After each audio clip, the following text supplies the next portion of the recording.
Greetings, sir, if this may concern. Christian Aguilar here, back with another reaction video. And in today's reaction video, I'm going to be doing something a little differently today.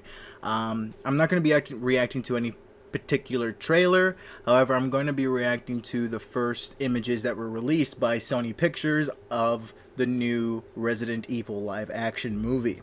It is a reboot because the first film series wasn't too hot. This reboot is going to fall more in line with the games themselves, and it is entitled Resident Evil Welcome to Raccoon City. I'm going to be looking at these images from Polygon.com. I got this article right here up on my screen, and they give us the first 3 images that were released. This is not my first time seeing these images, I'll clarify that right now, but I do have my own thoughts, being a very long time Resident Evil fan myself. Just a quick little intro. My first introduction to Resident Evil was way back on the PS1 when I was just but a wee one. My dad had the PlayStation 1 and he had the original Resident Evil on it. However, my parents, when they tried to play it, did not like it one bit because it was fixed camera angles and it had those damn tank controls, right? I personally came around, or like maybe around high school, when I started to like really delve into the lore of Resident Evil and, you know, try to get my hands on every single game. That's when I really got into the tank controls and I got a hang of them. But I clearly remember my parents not liking it and just like, oh, that's just a waste of a game, I don't even want to play it. And it wasn't until Resident Evil 4 came around that I sat down next to my dad and I watched him play Resident Evil 4 through its entirety. I remember the entire story clearly. It is probably, I mean, it is, I know, no wonder it's the iconic Resident Evil game and that it's on every single platform, because that game, even just sitting next to someone watching, was so damn immersive, you know, and you felt the threat and you felt the sense of dread even when watching someone play it. And I think, you know, it holds up. It holds up. And that's why it's the classic to this day. And of course, when it came around the time of high school for me, which was probably around 2014 to 2018, that is when I really started getting into the lore of it all. And I played the Revelations games when they came out, 1 and 2, and I started going back and playing the original games. I played the remake of the first one, you know, and I just started making my way through all of them, you know. I remember I had a middle school buddy of mine, Leo. He was really into Resident Evil, and we really bonded over that because no one else that I met was really into Resident Evil at that time, and this was back in middle school. Then when high school came around, I met a couple more people that were into Resident Evil, but not as much than this other guy, Nathan, that was a good high school friend of mine, and him and I really bounced off of Resident Evil as well. So I had friendships that started and were grown from our shared love of Resident Evil. So with my love of Resident Evil, mixed with my love for films and movies and wanting to make them, I've always wanted to make my own live-action Resident Evil film, especially when I saw that Paul W.S. Anderson did his own live-action Resident Evil films, and yikes. I know that they have their whole fan base of their own, and that some people from there started playing the games because of those movies. I mean, everything's subjective. You have the right to like what you like, but personally, as a fan of the video games, I was never really fond of the movies themselves. Great soundtrack though. I felt like the soundtrack for the movies were pretty great and pretty spot on, especially for the first one.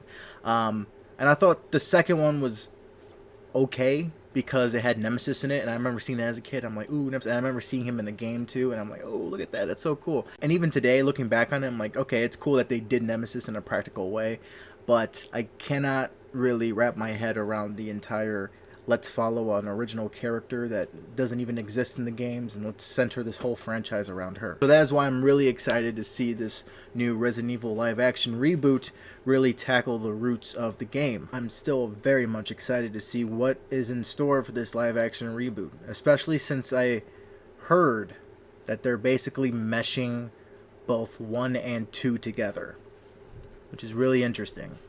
I'll get into that a little bit, but let's look at these first images. So the first one we have here is of Leon and Claire.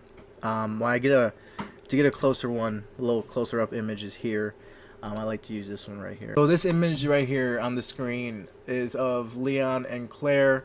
They're actors. I am slipping on their names. I'll put up the whole cast right there on the quarter, because I am very familiar with all these actors. I'm familiar with their other works. I have their familiar faces to me. I'm not foreign to these people at all, but I just cannot remember their names for the life of me. I am terribly sorry. But the guy that plays Leon, he is from Victorious. He played the character Beck. I think it's really cool to have an actor from my childhood TV show be casted in a film adaptation of one of my favorite video game series of all time. So it's really, really cool to know that he is portraying this pretty badass character. And he himself was a badass. He always looked like that dude that could probably kick some ass, you know. And he played the pretty boy on Victorious as well, that bad boy, pretty boy. So that just fits Leon perfectly.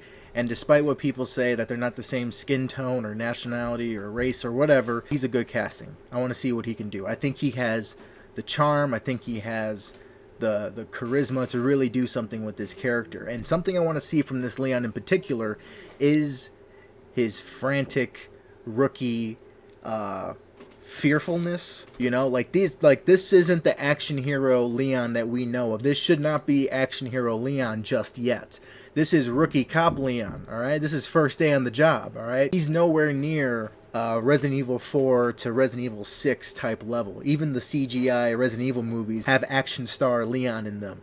This guy should not be that. And if they make him that way, I don't think they are, because I've heard this is going to be more horror centric, which I am happy about.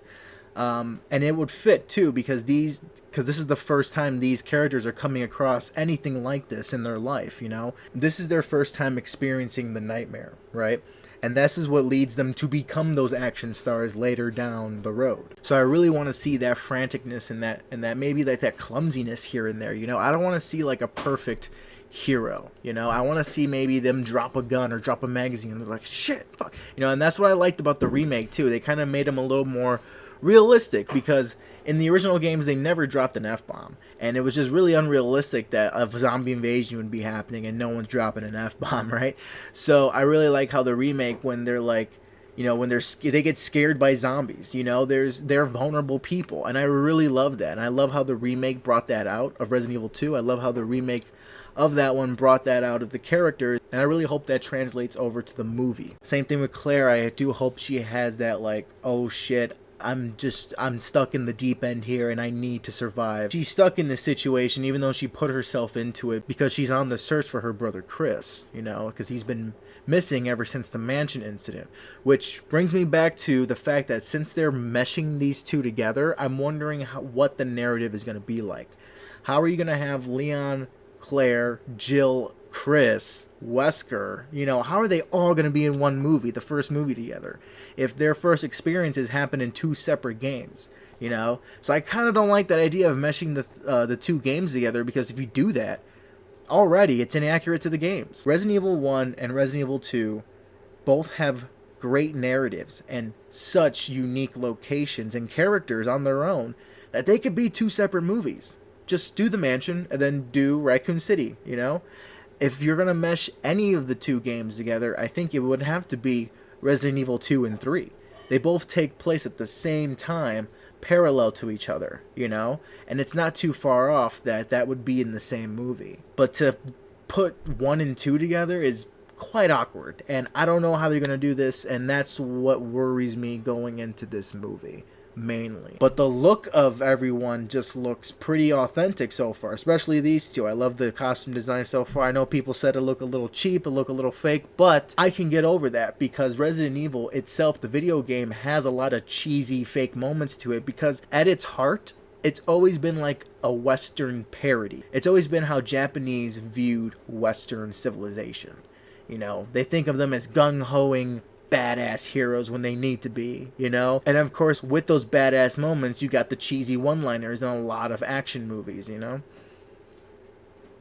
So with a lot of the cheesy one-liners, like, oh, you almost became a Jill sandwich, and you want stars, I'll give you stars. Lines like those are pretty cheesy as hell, but when delivered properly, they make for badass moments. And that's something Resident Evil always played with, going back and forth on what was cheesy and what was badass. And it just made for a very colorful experience in a very dark and nightmarish scenario. One little nitpick that I have when it comes to Claire probably is the same I probably have with Leon. I wish Leon's hair was probably a bit lighter, but that's not too worrisome than the fact that Claire's hair is not in a ponytail. I mean, look at my background. That's her from the video game. She has a ponytail. Iconic look. Even in the classic one, she had the little pixelated ponytail. So to see her with her hair down, come on, guys. What are you doing? She is a woman in a nightmarish hell. She's ready to kick some ass. She needs to survive. I think that hair is going to be going up. And if there's a scene where she puts her hair up in the ponytail and it, like, that's her becoming like Claire, like we know from the games, that'll be so cool. That'll be so badass. And that's the only thing that can save me from liking the design of Claire. I hope in a moment where she like really needs to, she pulls up her hair and then she like goes in for it, or she like, you know, does something, you know. I think that'd be really, really cool. But as of right now, I don't understand why her hair's down. Don't need to be down. She's a motorcycle chick too, so she puts her hair up, she has the helmet on, she goes, you know, and so she's like a girl that's always on the go, and she's always ready, you know. And another thing about Claire is, like, I love how on the outside people tend to underestimate her. You know, they think she's just a fragile, pretty face. However, she can stand her own when she needs to. That survival mode kicks in, and she becomes a pretty badass hero. And that leads me to think and wonder, if Leon and Claire are in this, is there going to be Sherry? Huh? Is there a Sherry in this movie? If you're really going to do, like, meshing them both together, there should be a Sherry Birkin running around, and Claire should be like trying to help her, and we get that big sister looking after a younger sister type dynamic between the two characters. And if you know anything about Sherry Birkin, her parents are umbrella scientists, and her father is one of the main bosses that you fight in the second game, you know. So that would be real interesting to see if they incorporate the Birkins in this movie. If Leon and Claire are in it, you know, why not have them in there? Because the Birkins were big, if not the main portion of Resident Evil 2's narrative. So let's get right back into this article. I'm not going to read too much of the article because I know what's basically up for the most part. However, I'm going to zoom into these images right here, and so far I love the look of the mansion. I really wish that this was what the movie was solely focusing on. I mean, Leon and Claire look awesome, but I feel like they should just be focusing the entire narrative on this scenario right here. This is the team, our protagonist, that we need to be following and need to be introducing us into this world. Not throw in Claire and Leon just yet, alright? Don't get too excited now. Already, I love the look of Chris. He looks pretty spot on, pretty accurate. I remember this actor, he was in that one movie, the Babysitter on Netflix, and he was also in a couple of other movies before that. Kind of like maybe some Disney Channel movies or something like that. Let me know down below. I remember he was in some childhood movies of mine I remember watching as a kid. And so it's so cool to see this familiar face come in and play Chris, you know? If I were to do it personally, I would probably try to cast a lot of no-namers, unless someone really fit the bill. But I would probably try to go on my way to cast like fresh faces to really like make them definitive for that role, you know. Like whenever people think of that character, they're gonna probably think of those faces. That's how I would have probably went about it. However, I like how they're all familiar faces, and these actors I probably wouldn't have put in the role, except for Claire. I think her actress I would have casted for Claire. But these other, for like Jill, Chris, and Leon, those other characters, I didn't picture these actors being in the roles. And so far, Chris looks pretty good. Jill looks interesting, though. Jill looks very, very interesting. I don't see a beret on her head. A little disappointing, but I understand why they didn't want to do it. They didn't want to make it too cheesy. Again, that's the part of the cheesiness that Resident Evil knows how to balance so well. I would love to see a beret in live action. Like, why not? If it can work, it can work, you know? But I know they look like they're going the more tactical route. They already look like, this looks like, honestly, a BSAA team, which is the military team that they basically evolve into, Jill and Chris. But right now, as of stars, these are supposed to be like cops, but like the elite cops, you know, like top tier level cops, but they look like an elite military group that are like just coming in, you know. So it's a pretty interesting tactical design that they got going for Jill. I would like to see their classic handguns. I know they have the samurai edge in the game, so it would be really cool to see if they can bring that to life on the big screen. So far, none of them look like they're holding any samurai edges, which is a little heartbreaking, but I'm pretty sure if they're going to add it in, they're going to save it for the movie. Is that Barry in the back? I don't think that's Barry. I forgot who that is. Is that Richard?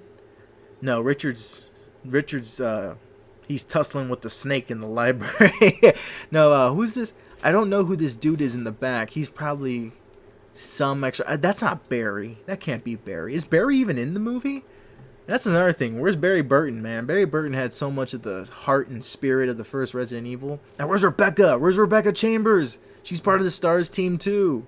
She should be here as well. And this is Wesker though.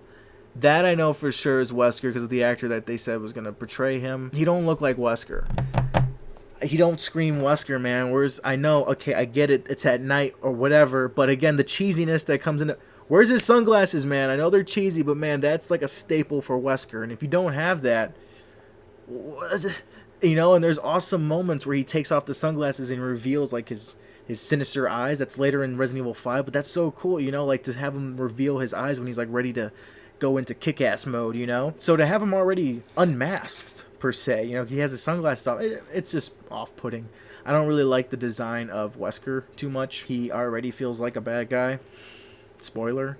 And I just would have probably started him as like, you know, looking more of a good guy, looking more like a good guy, looking more suave, looking more like he has, you know, a lot of confidence. He's cocky. Yeah, I'm not too hyped about the Albert Wesker look. Like these guys could be a little more accurate, but oh well, what are you gonna do, right? And the last image I'm gonna look at right now is there we go, Lisa Trevor. This is pretty interesting right here because this character has a very tragic backstory. Not going to get into it too much, but it was basically like a little girl that was experimented on, and she became this mutated, monstrous thing that just starts roaming the corridors of the mansion.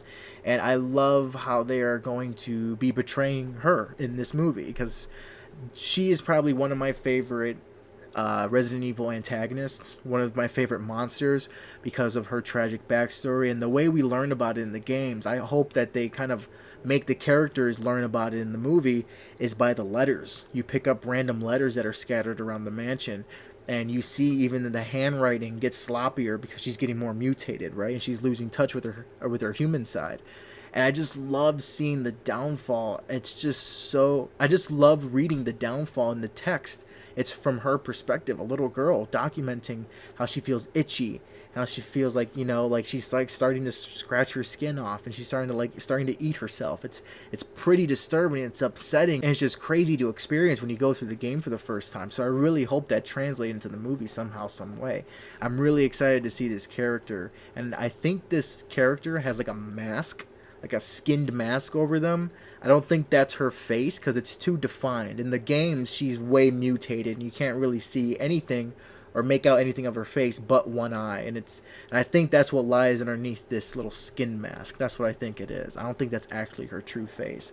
Kind of like a Leatherface type inspiration here. So yeah, that is it for today. I'm somewhat excited for this Resident Evil movie because it's a live-action remake, very dedicated to the games, aesthetically. Narrative-wise, I'm not too sure, and that's why I'm on the edge of it, you know? I don't know if... I don't want to be disappointed by this movie. But already by the sound of them mixing Resident Evil 1 and 2 together, it just doesn't sound that smart to me. As a longtime Resident Evil fan that wants to see this narrative and timeline made into a cinematic world or a cinematic franchise, it's just like you're rushing a little bit, you know? Just focus on the mansion and then make your way to the city, you know? But regardless, I'm going to be excited. It comes out this November. Did you know about this movie? Are you a fan of Resident Evil? Are you not? Let me know down below. Are you excited for this movie? Do you love the old Resident Evil movies? Do you hate them? Let me know down below, and as always, please like, share, subscribe to support this little side hobby I am doing. As a reminder, every single Thursday, 8:30 p.m. live on YouTube, The Rendered Image. It's a show I co-host with my friends Tyler and Shannon. We discuss recent movie news, updates, and trailers, and throw our opinions back and forth at each other. And it's just always a fun and intriguing and interesting time over there, so please stop on by. Link to which will be down below in the description. I hope you're all safe and well out there, and I'll see you all in the next one. Take care.